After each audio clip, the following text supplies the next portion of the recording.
क्या बात, बहुत बढ़िया, बहुत बढ़िया। हालाँकि आवाज़ ठीक नहीं कहा तो, लेकिन जब एक सिंगर है गायकी में आते ना तो ओकर आवाज़ अपने अपन बढ़िया हो जाते।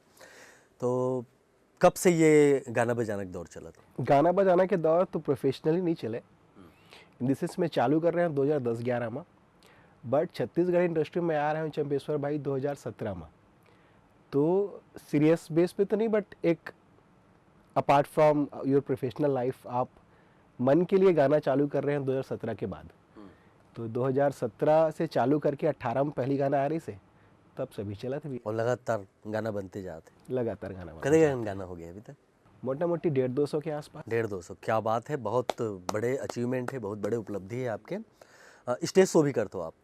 स्टेज शो मैं अवॉइड करता हूँ जनरली, कुछ रीजन से, कुछ मोर एक्सपेक्टेशंस रहते in terms of stage show के लेकर के। तो शायद मतलब वो मंच नहीं मिले, या मंच मिलते तो वो मेहनत आना नहीं मिले, तो